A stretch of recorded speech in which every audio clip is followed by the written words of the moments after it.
I just also want to make another little quick video, and this is not for anybody else except people from my country, my crappy, rotten Republic of Ireland. This isn't so. This doesn't concern. Well, you might like to take interest in it. The IRA. And again, in adultery. In this country, the IRA are nothing to be fucked with, with the RAM, with the IRA, and we got guns, man. We're gangsters. Soft boys get together in gangs. Just want to say that soft boys get together in gangs because they're all inept, and they need loads of people. They need a greater quantity to alleviate their lack of quality. Um, you know, gangsters. People. Everybody wants to be a gangster. You want to be a one-man army. You want to be like, what would Jesus? You want to be a saint. Anyway, they're very politically invalid, and the only political education they probably have is when they're sitting in jail cells for doing something very stupid in their lives, and they start studying politics. Sinn Féin are a Northern Irish political party who take seats in England. They go to England as well. They're a British political party, and they come down to the Republic of Ireland, and they gain a lot of persuasion for being again, this is kind of Irish history, so I don't even know if the Irish are going to understand. For being so if you're a loyalist to the Queen of England, you're a traitor to Ireland. Loyalism. So in the north, there's loyalists, there's separatists, and separatists kind of want Ireland to be all Ireland. There's loads of different things. There's there's loyalists. There's loads of different things. But anyway, I just want to enlighten my most invalidated country. You're not actually from this, but on loyalism. So when the Queen, when England invaded Ireland, a lot of Irish were offered privy positions of priviness, if they took the soup, and they said a prayer for the king every day. And the IRA, as they are a bunch of assholes with no belonging in life that are wearing their granddad's pajamas and running around the place. They all call loyalists scum and traitors. The people that were offered positions of privy. So, like, we'll send your kid to school. We'll make sure you're taken care of if you concede to the conquest of royalty on Ireland. Now, they all claim to be the Irish Republican Army. They're not an army. They're a bunch of criminals. They're under one umbrella, so England can probably keep an eye on them. But what I really wanted to mention is, in terms of loyalists, they've all sold out their entire country at the moment, IRA and Sinn Féin, for Florida, and maybe the Rose World, but particularly Florida. They are all extremely loyal to I don't know, Daniel Rockefeller or something like this, some asshole from Florida. These are all absolutely and blatantly contradictory. These are all claiming that these don't like loyalists because they sold out for positions of priviness when Ireland was conquested upon by the royalty.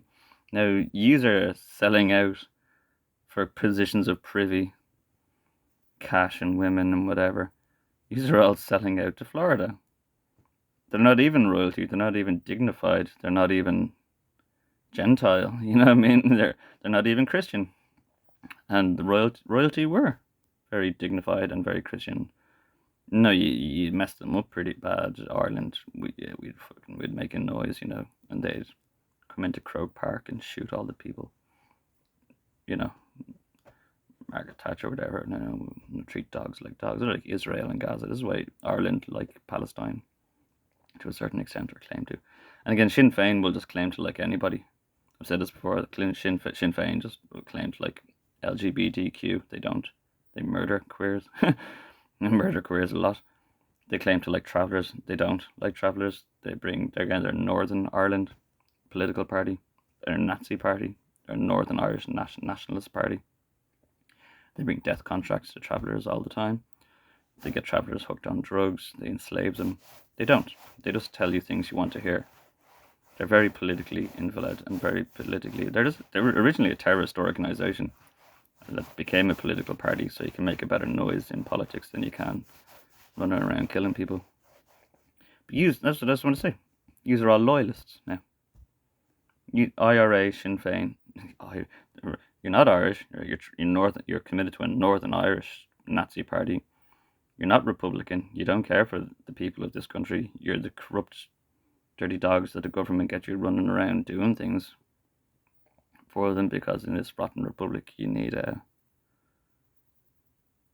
drug dealers. I'm not going to get into this. You need republic. It's a rotten republic. In a republic, everything is controlled. It's very controlled, and crime is controlled. So police and rotten military are just criminals. They're governmental criminals. They lock up all the other drug dealers and things, but they are dealing drugs themselves.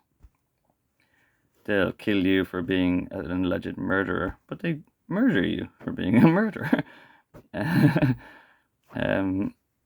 Anyway, I just want to let you know, boys, the Mahan boys, these are all loyalists. These are all loyalists. These are all loyal to a foreign power that came to Ireland to conquest and harvest and dominate Ireland. And these all got positions of privy. So you can eat your soup, or you can get your playthroughs, or you do whatever you do. But I just want to let you know, you aren't Irish, you aren't Republican. You're not an army. You have a couple of loaded band full of illegal weapons. You're not a registered army. Okay, so I just want to let you know, to make you some politically valid. These are all loyalists now. So you may as well call yourself the Northern Irish Loyalist Party. NILP. Yeah, I just want to let you know, to make you politically aware and valid of your own predicament that you put yourself into. You all wanted your positions of privy, yeah. And you are all loyalists to a foreign power that are conquesting, enslaving your daughters, bonking your mothers, stealing all your birthrights, and you still think you are the good guys. You still think you're Irish, and you still think you're protectors. These aren't. These are a bunch of loyalists to a foreign power, and they're not even royalty. They're not even I wouldn't care if England took over this country, to be perfectly honest. It might be run a bit better. Kids wouldn't be harvested, you'd be applied, all your talents wouldn't be begrudgingly kept down. Ireland wants all of the Irish unemployed. That's why they got loads of Polish in to do all the work for us. Ireland doesn't want you hard-working and intelligent, educated, employed. There's no application. There's massive amounts of talent and intelligence in Ireland. And they're probably on heroin on the side of the dual carriageway, starving to death. Application. If you learn to apply yourself. But they don't, they're begrudgers. You ever seen The Commitments? It was a feat of British engineering. The Commitments was a feat of British engineering. It was written by Roddy Doyle, but the director that made the effort to make the film was British. We had to peel those stickers off the boxes when I worked in records. Anyway, loyalists, yeah, you know who you are now. Win the Shakespeare barley, the black and tans. I actually think they're like black and tans. I actually really find them like black and tans, the IRA. They're closer to being black and tans than anything. They're a bunch of pseudo-military criminals that run around bothering innocent Irish communities, harvesting, raping them, filching them, stealing from them. And that's basically what the black and tans were, pseudo-military militia that were put in charge to dominate and subdue Ireland. So you're not the Irish Republican Army. That's from my great-great-granduncle, who was killed in the GPO and was also a soldier for British royalty, Michael Mellon. Go home. You don't have a home anymore. Go to Florida. Go pack up and go off to Florida. And get your dog biscuits and belly rubs over there. Loyalists.